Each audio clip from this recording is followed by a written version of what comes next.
Hellcat.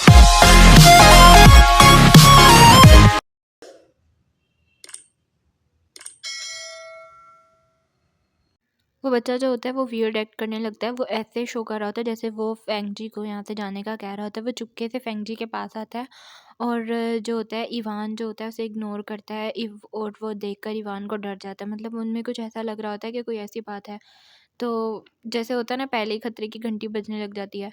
तो उसको ignore करके वो उसे खाने खाने की तरफ लेकर जाता है। उसे कहता है कि ये केक टेस्ट करो, और जो उसके शेफ़ ने बनाया रहता है। तो वो जो बच्चा होता है वो बहुत ज़्यादा अनॉय करता है उसे, और वो जो होता है केक खाने लगता है तो वो केक गिरा देता है।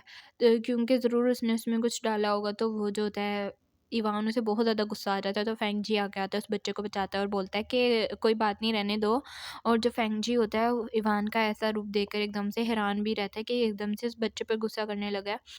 तो अभी वो केक साफ़ कर रहे होते हैं, तो इतने में वो बच्चा फेंगजी का हाथ पकड़ता है और उसे ज़ोर से लेकर भागने लगता है, और उसे भागते-भागते दोनों एक रूम में आ जाते हैं।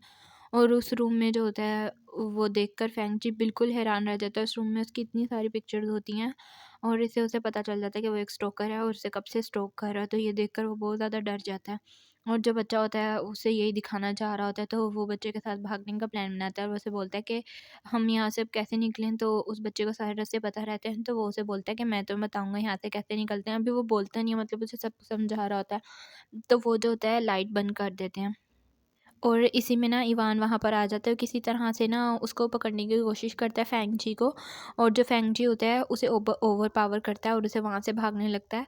लेकिन इसके पाँव में भागते-भागते ना, वो बच्चे के साथ भाग रहा था, वो गिर जाता है, और उसके पाँव में जो होते हैं ना चोट लग जाती है। उसके नी पे असल में चोट लग जाती है, और वो जो होता है मुँह को याद करने लगता है।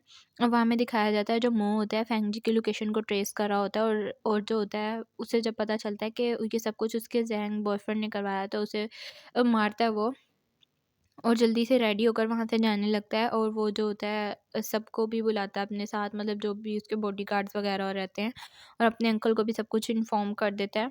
और उसने जो होता है ज़ैंग को भी बहुत अच्छा सबक सिखाया होता है, क्योंकि उसे पसंद नहीं आया होता कि उसने फेंगजी के साथ जो किया। अब जो होता है बहुत ज़्यादा परेशान रहता है उसके लिए, और बोलता है कि मैं फेंगजी को कुछ नहीं होने दे सकता, वो इतना इनोसेंट है। और उसे उसकी बहुत ज़्यादा याद आने लगती है, और वो बोलता है कि मुझे किसी ना किसी तरह से उसे सेव करना ही होगा। और यहाँ जो होता है फेंगजी जो होता है इवान के हाथ पर काटता है, इवान उसे पकड़ लेता है, और इवान के हाथ पे काटता है तो उसे खून आने लगता है, और वो जो होता है उसे पकड़ के रहता है, और वो फिर जो बच्चा होता है उसे बचाता है, और वो दोनों फिर से भागने लगते हैं। तो अब जो फेंगजी होता है वो बोलता है कि मुझसे और नहीं भागा जा रहा है, क्योंकि मेरे पाँव पे बहुत ज़्यादा चोट लगी है। और वो बच्चे को कहता है कि तुम्हें तो रास्ता पता है ना, तुम भाग जाओ और बाहर से किसी को हेल्प के लिए बुला कर लाओ। और वो जो बच्चा होता है वो फ़ौरन बाहर भाग जाता है। तभी जो होता है इवान जो होता है उसके पीछे से आ जाता है, और इवान उसको पकड़ लेता है। इवान बोलता है कि तुम डरते हुए और भी क्यूट लगते हो, मतलब फुल उसकी छेड़ा-छाड़ी शुरू रहती है। और इसका जो होता है फेस पकड़ कर बोलता है कि तुम मुझसे भाग क्यों रहे हो? और इसके नी पर चोट को लगे हुए देखकर बोलता है, मतलब बिल्कुल ही साइको हो जाता है, और बोलता है कि तुम मेरी इजाज़त के बगैर खुद को हर्ट कैसे कर सकते हो? और ये देखकर तो फेंग जी भी बहुत ज़्यादा जो होता है डर जाता है। फेंग जी को बोलता है कि फेंग जी उससे बोलता है कि इससे तुम्हारा कोई मतलब नहीं है। तभी वो बोलता है कि तुमने ज़ैंग को ऑफेंड किया ना, तो इसीलिए तुम्हारे साथ ये सब कुछ हो रहा है। और फेंग जी को किस करने लगता है और बोलता है कि तुम डरते हो, बहुत ज़्यादा अच्छे लग रहे हो। तभी वहाँ मुँह आ जाता है, और फेंग जी यही सोच रहा होता है कि ये सब ज़ैंग ने करवाया है। मतलब उसे सब सच पता चल जाता है यहाँ पर। और जो मोर रहता है उसे ये करते देख के कितनी ज़ोर का पंच मारता है, और फेंग जी को जो होता है फेंग जी ये देखकर हैरान रह जाता है, और फेंग जी जो होता है मुँह को रोकता है, और बोलता है कि अगर तुमने इसको इंजर कर दिया तो हम मतलब अपनी कंट्री में नहीं है, तुम जेल भी जा सकते हो।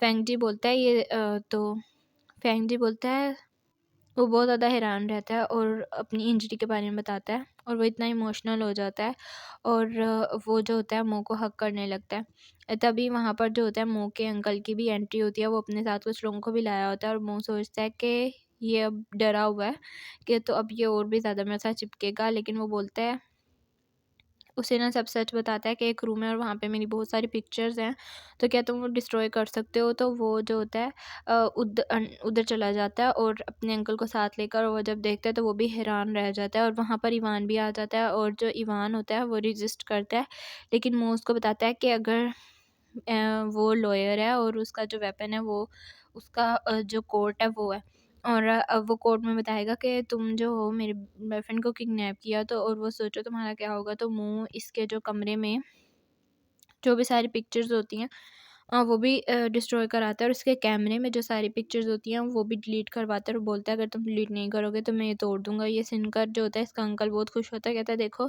फेंग जी को लेकर कितना पॉसेसिव हो रहा है, और वो बताता है कि वो जो ज़ैंग है वो बहुत रिच फैमिली से है, और बोलता है कि मो जो है वो भी रिच फैमिली से है, और अब तो उसे अपनी फैमिली का नाम बताता है। तो वो बहुत हैरान रहता है कि ये वाक़ई बहुत रिच फैमिली होती है क्वाइन मो की।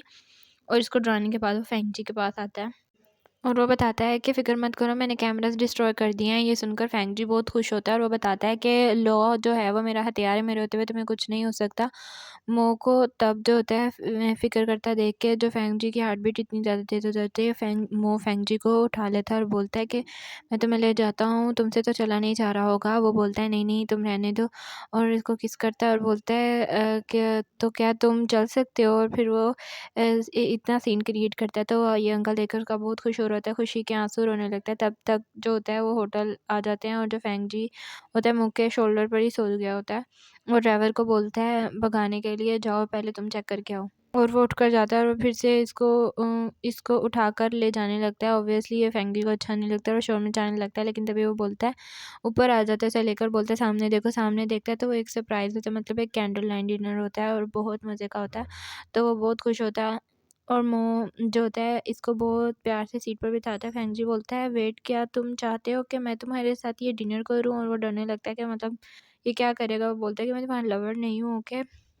मो इसको टीज़ करते हुए बोलता है कि तुम्हें किसने कहा था कि मैं सिर्फ़ एक कपल ही कैंडल लाइट डिनर कर सकते हैं? वो इसको बोलता है लेकिन हमारे दरमियान जो कुछ भी हो वो फ्रेंड की बाउंड्रीज़ में तो नहीं आता। फेंग जी बोलता है तुम ज़्यादा ओवर मत सोचो, और वो एक एक्सीडेंट था, और वो जो होता है इस टाइप के रिलेशनशिप में नहीं रहना चाहता। ये सब जो होता है कैंडल लाइट डिनर करें, और वो खुद को जो होता है फ़ोर्क से खिलाने इसको जो होता है फ़ोर्क से खिलाने लगता है। वो बोलता है ठीक है तुम जीते, गुस्सा मत करो। फेंग जी बोलता है कि ये खिलाकर चुप कराने की कोशिश क्यों कर रहा है, और ये मेरे साथ ऐसे ही करता है। वो बोलता है ये सिर्फ एक अपोलॉजी डिनर है, तो तुम भूल गए हो ना।